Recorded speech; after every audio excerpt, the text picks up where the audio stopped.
Landrum deep inside. Wants that throw back. Not a shadow of a doubt.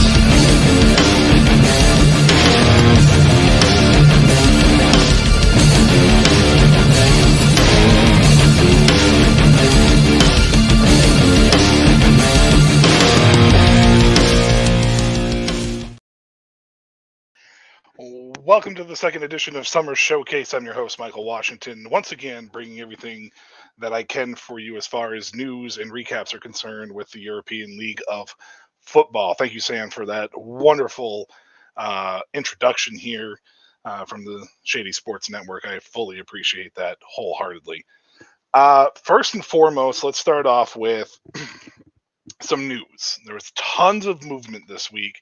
Turnover rosters. We know that that's pretty common when it comes to the spring leagues and the summer leagues of a lot of turnover. But I wanted to focus strictly more on some of the primary names because when you're talking about these spring leagues, or in this case, the summer league of the European League of Football, quarterback play and the quarterback position is always stressed. It's always stressed as far as how important it is to be able to run these teams. And in this situation this week, we had a ton of quarterback movement. Something that's not uncommon and in these leagues, and something that's probably not done yet as far as the ELF is concerned moving forward. First and foremost, I wanted to talk about the move that happened last week prior to week 3. The Helvetic Guards put their quarterback Colin Hill on IR, ending a season. In the process of doing that, they then brought in American import Jordan Barlow. Jordan Barlow has played in the ELF before, and he was thrusted into this starting role almost immediately. And you could tell the overall quality of offense for the Guards kind of suffered a little bit because he was not up to speed this week. The Guards went on to lose to the Ravens pretty convincingly. They only put up 10 points on offense, and hopefully now that Barlow has a little more time to adjust, the Helvetic Guards can kind of move past that and kind of get him into rhythm with this offense. Anytime teams change quarterbacks mid-season, whether it to be injury or the original starter wasn't living up to expectations or whatever it may be, teams tend to suffer early on in that transition phase, unless it's a guy that's been there for a while. And if that's the case, then it's something that teams kind of meld into each other. And it's like, okay, here's the transition phase. But for spring and summer leagues, that's not always the case. A lot of times guys will go down, and other quarterbacks that weren't kept on rosters for various reasons, whether limited space or they didn't perform that well in camps, get a chance to come back. And of course, obviously, as you know, previous connections is a big thing that we always like to talk about here at the Shady Sports Network as well. So Helvetic at least has an opportunity, a leg up on some of these other teams that have some quarterback changes that took place. Another injury that happened this past week was Frankfurt Galaxy quarterback Jakob Sullivan. I believe it's pronounced Jakob. Again, correct me if I'm wrong.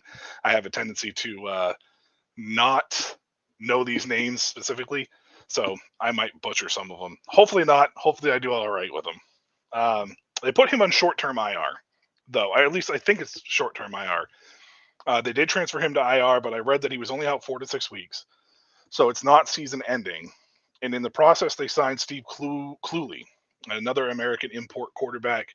Cluley has played in Europe before. I don't know if it was before the formation of the ELF. I believe it was. But he comes in now on a short week for Frankfurt in a pretty high-quality matchup here for them that could end up being important down the road. So the Galaxy will try to get him up to speed and bring him in this week as well. We'll discuss his matchup a little bit later on in the show to see what could possibly happen there. The Cologne Centaurins surprised a lot of people.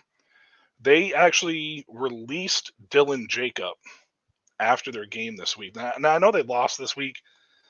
Jacob was coming out of the week the most sacked quarterback in the ELF. He had passed Zach Edwards. He had moved into first place.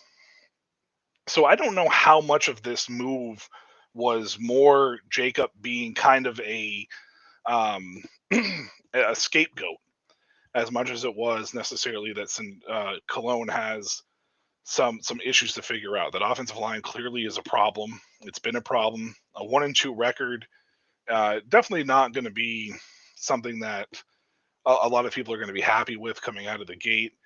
They lost to Hamburg, a country rivalry of sorts there. So I'm sure that Cologne is looking for a certain kind of spark, and they brought in Judd Erickson to be his replacement. So again, Cologne is going to be the second team this week that's going to have a short quarterback change, where they brought somebody in after an injury or released their original starter. And Erickson spent some time with the BC Lions this year in camp up in the Canadian Football League. So he's in shape, at least as far as game shape is concerned, which is always positive. It will be interesting to see where the transition lies with him moving from, the Canadian style of football where it's so fresh, where he was just there, into the ELF, which is a little more NFL friendly, or it mimics the NFL more, I should say, than the CFL.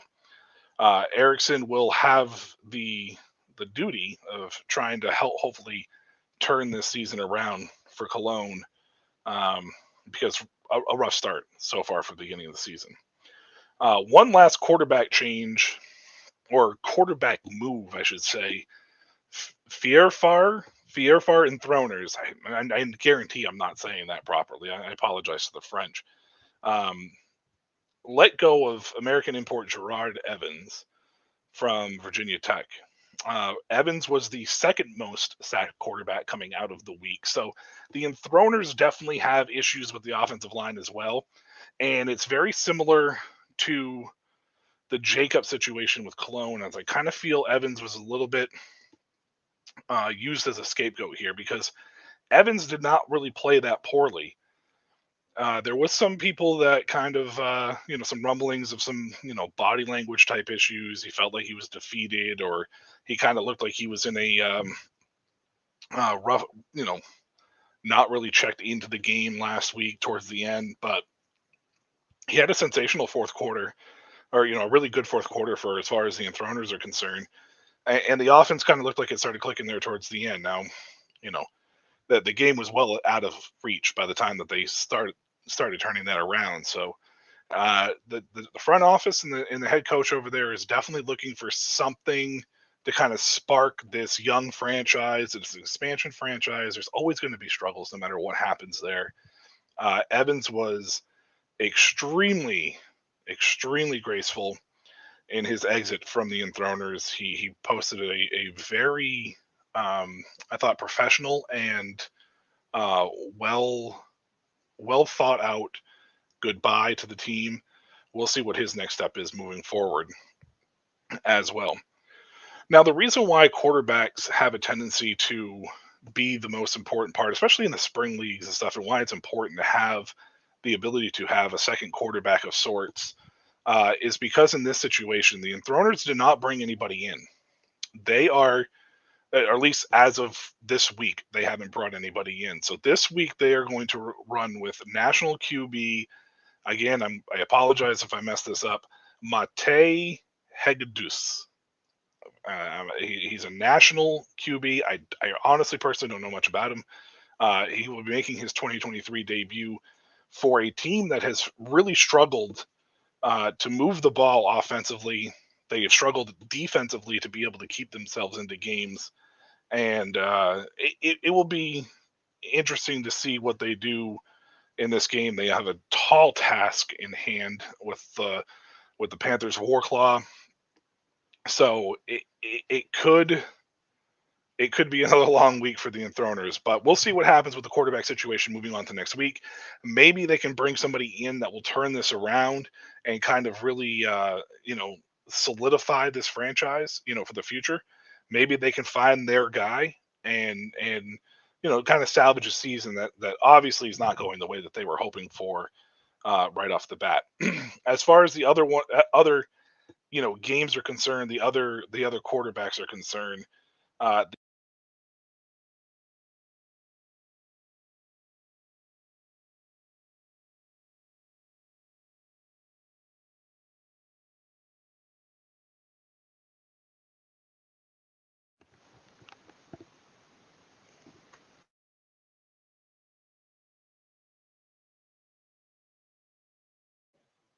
Not sure what happened there. Possibly some technical difficulties. My apologies for that as well. The Helvetic Guards this week, they end up traveling to Milano to take on another expansion franchise in the Milano Seamen. The Seamen have a not such a strong defense, but they have a pretty good offense. The Guards are very similar. They don't really have much of a defense, but they don't really have an offense either. So uh, Jordan Barlow is hoping to get that on track. Hopefully, they can get their situation figured out to challenge that. Frankfurt and the Galaxy will debut their new quarterback against the Paris Musketeers. Now, the Musketeers have had offensive lines issues all season long. Zach Edwards, like I mentioned before, he's actually been sacked over 100 times in his career now. Is right now again the league leader in sacks as far as active quarterbacks are concerned, with Evans and Jacob being released this week. So that's not a congratulations. Hopefully, Edwards, you guys can get that Paris offensive line figured out to help you maybe give Frankfurt a challenge. I mean, they are bringing in a new quarterback. There is an opportunity and chance there for you guys, for the Paris Musketeers to pull out a victory. We'll see what happens with that. Cologne, they are bringing in another a quarterback as well. They're coming off a very tough loss this past week to Hamburg, and it doesn't get easier for them. They take on probably what is the most well-rounded team and the best team in the league in the Rain Fire. A lot of people's early front runners and favorites to win the championship. I see them in Vienna on a lot of 1-2 in the power rankings of sorts. The Cologne Centaurans are at home. I don't know if that's necessarily an advantage in this situation. But Judd, like I mentioned, he did spend time with the CFL, so he is in game shape. It'll just be interesting to see how quickly, they get him caught up on this offense, and whether or not he's able to find chemistry with this team immediately to kind of right this ship. Because I'm assuming moving forward, it's probably going to be Judd, at least for the remainder of the season. If not for a chunk of period of time. Hopefully for them that this is the last quarterback search that they have to go through, because we know how rough it can be.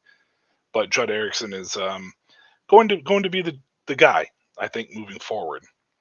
And then obviously, as I mentioned about Fierfar, the Enthroners, they're traveling to Warclaw to take on the Panthers. I know I'm not saying that right. I apologize to the Polish people. I have a tough time with their accent sometimes, as far as getting the correct pronunciation down. I'm going to work on it.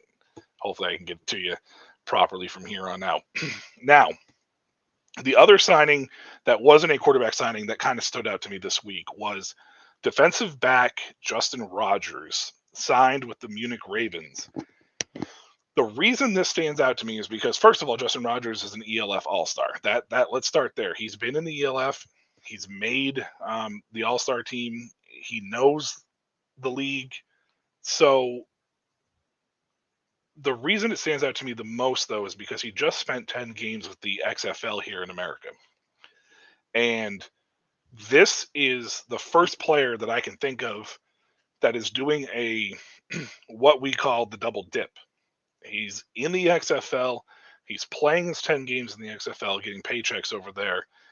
Played in all 10 games, appeared in all 10 games for the Guardians. Unfortunately, they only won one game, so they only got the bonus for 1 week. But he still gets that contract, and now he has been released. I'm assuming from his contract, or he's gotten the okay from the Guardians to go play in the ELF and sign with the Munich Ravens, where he's now going to get a second paycheck.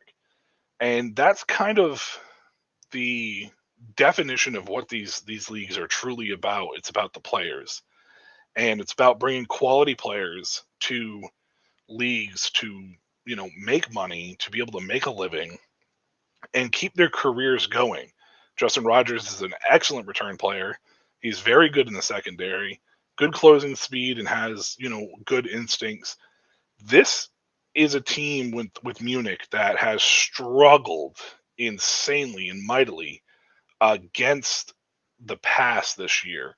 Their offense has looked really solid, but their defense has been really the weak point of this team, and they're hoping to turn it around. Last week looked really good on paper, but again, they were playing a short noticed quarterback in Jordan Barlow with the Helvetic Guards, and but their offense just continues to look excellent, and they have a really good a really good quarterback play out there. Coming from I can't remember his name off the top. Chad Jeffries, that's his name. Coming off Chad Jeffries, and he's really looked good. He looked really good in week one, and they started slow, this past week, but they had a good second quarter. They had an explosive third, and they had a quiet fourth as they kind of took their foot off the pedal. So look for the Ravens to try to continue this momentum as Chad Jeffries continues to solidify himself as a name to keep an eye on here in the near future. Now, let's talk about week 3. There's not much to talk about. I'm going to be honest with you. Week 3 was kind of it was a lot of fun to watch for certain teams, but none of the games were really overly competitive. And I feel like when you have 6 expansion teams, sometimes you're going to get that kind of result. But it was more some of the games like the Panthers against Berlin Thunder. Even though that game ended up being only a 9-point game, it was not really competitive. Berlin kind of had it in control for a majority of the game. They took the lead and then never really looked back. So it was a little disappointing because that was the game of the week for me on paper. It ended up probably being the game of the week as far as competitive is concerned, because there was really nobody else that was that close on the score sheet. So there was no games that were one possession. There was no 8-point or under games this past week. And that is something that I feel like is going to flip-flop this week coming up. I don't know how many games this week will end up being that close, but I imagine it's going to be more than 0. As far as my predictions were concerned in week 3, I went 7-1, so it's the second week in a row that I have gone 7-1. Not bad for a newcomer. I feel like I'm kind of catching on a little bit here. It's also a little bit easier for anybody that has any kind of football knowledge to be able to piece together, expansion teams going against some kind of oiled machines in this case, and really, kind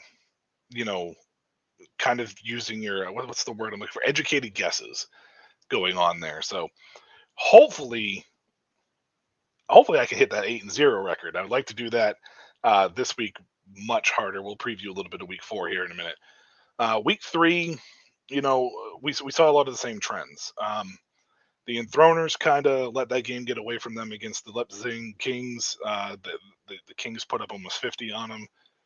The Enthroners had a strong fourth quarter, but never really, put it together. The Vienna Vikings, the defending champs, came out and looked like, they they were on a mission to repeat as champions. I also wanted to mention that I was on the press conference this morning for the Vienna Vikings. I had some sound bits. I could not get them loaded I was having technical issues and technical difficulties. Fingers crossed that I'll be able to have those for you guys here down the road in the future as well. Stuttgart Surge continued to look like they're building that hype. They're believing in that hype. And, the Rain Fire, dumped 58 um, on the Paris Musketeers. Musketeers scored more than I thought they were going to. I thought their offensive line was going to kind of be, you know, suspect. So those were really my kind of like not surprises, but surprises of the week. I think my biggest surprise this week, it was the fact that there was so many blowout games. None of the games were handled, were competitive, like down the stretch, like I was mentioning. And my biggest disappointments this week was Barcelona. The Dragons, and I know that they had a little bit of a softer schedule for week 1 and week 2. They had a chance to really kind of make a statement against the Raiders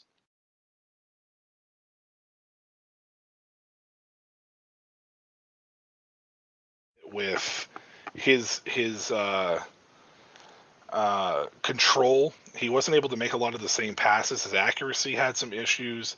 The Dragons' offensive line kind of started showing a little bit cracks in the armor there. Now I know the Raiders trial are looking like there might be one of the few championship caliber teams this year, behind the great play of Christian Strong. Shout out to Christian Strong. Shout out to Jarvis McClam. That duo is going to be a duo that everybody is going to remember this year that follows the ELF.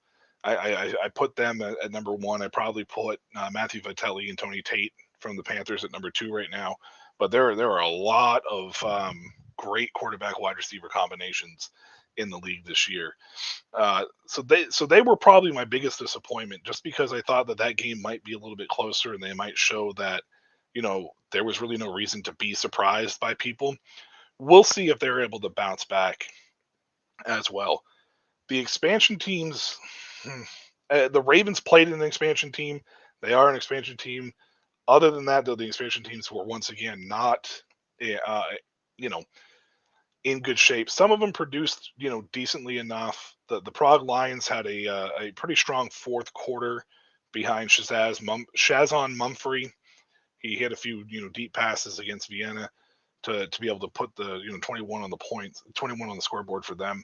But Munich is starting to look like they may be the best of the expansion teams, and I know that seems um, kind of early to make that prediction, because Paris did sign what was considered the best free agent quarterback and the best free agent wide receiver in the offseason, but they're struggling in other areas, and Munich is kind of hopefully bringing this together. I think Justin Rogers is going to really help that secondary out moving forward. So if Chad Jeffries continues playing like he's playing, he's my dark horse for, um, you know, quarterback of, the quarterback you didn't know that you should know here moving forward. Now, week 4 is on the horizon. There's another 8 games coming up. The Enthroners travel to Warclaw, which we mentioned a little bit about. Not sure the Enthroners are going to get off the board here. Now, this is the interesting part about week 4 moving up. There are several games, or I don't want to say several, but there are a few games here that look really close on paper. And being close on paper doesn't necessarily translate to anything. Like, to me, on paper, the game of the week is the Raiders trial against the Stuttgart Surge. The hype behind the Surge makes this game intriguing. Can the Surge keep up with the Raiders offense? Now, on the flip side of that, what are these two defenses going to look like? The Raiders have had a pretty solid, defensive presence. And I don't think a lot of people are talking about how underrated this defense actually is. Stuttgart's going to be a good test for that. But I don't think that's going to be the game of the week. That's the crazy part about this. It is the game of the week going in, but I think the best game of the week coming out might be Munich and Barcelona. Because I mean, I'm not a Munich fan, but maybe put me on that train. Maybe I'm tugging along right now, reaching for it, because I really kind of believe in these Ravens as far as their offense is concerned, because I think they can keep pace with almost anybody in the league.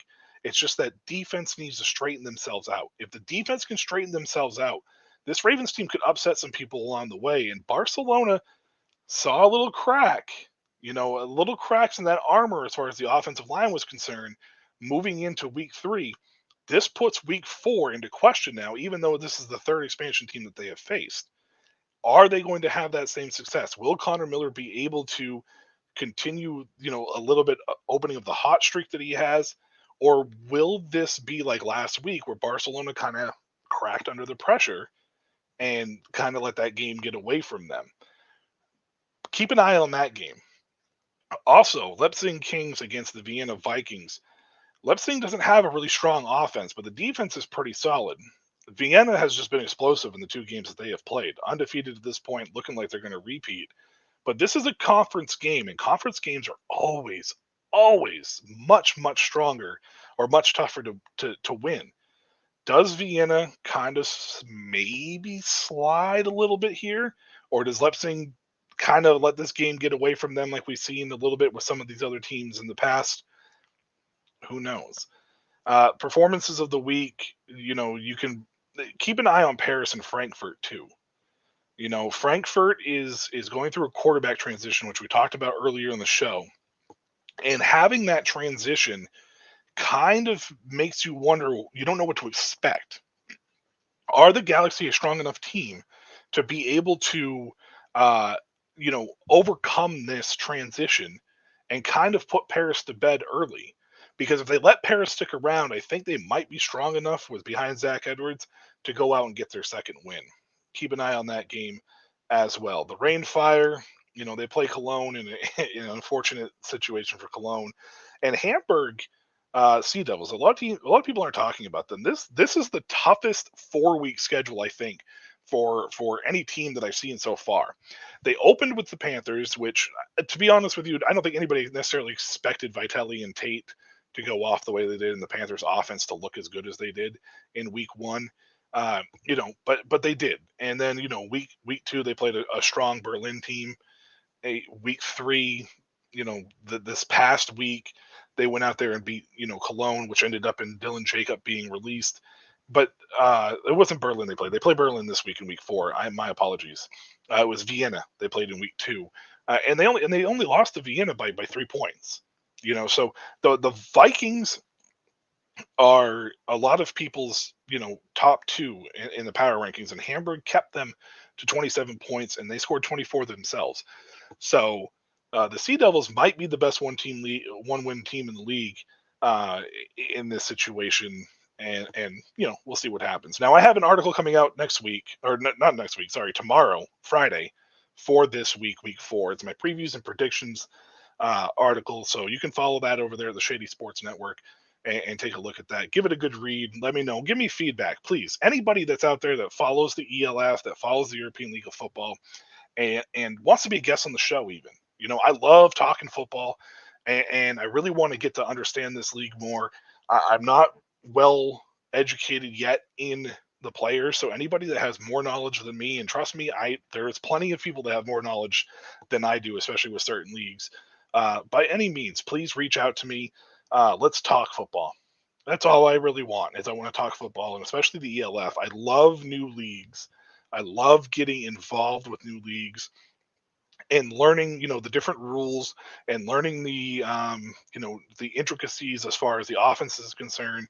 So if there's anybody out there that is listening to the ELF, please reach out to me. Maybe we can make you a guest on the show as well. Hopefully next week I'll have some of those voice clips in for you for the press conference for the Vienna Vikings. And this has been the second episode of Summer Showcase, guys. Thank you so much for anybody that's out there listening and following. And I'm going to be here also all summer long.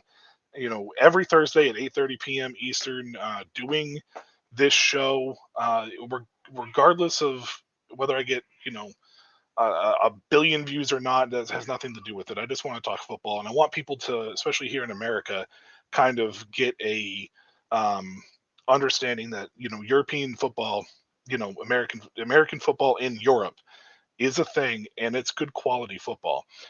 Shout out again one more time. I shouted him out last week. I'm gonna shout him out again this week too. Around the ELF, if you are an ELF fan or want to get involved, he is a must follow. There is a bunch of others. I will get their handles out next week that you can follow. They have been instrumental in me understanding and learning, players, games, teams, all of that stuff. So I wanted to give out one more shout out to him as well, because he does great work in keeping things updated. And until next week, guys, thank you so much for joining. And yeah, that'll do it. Thank you. Have a good night.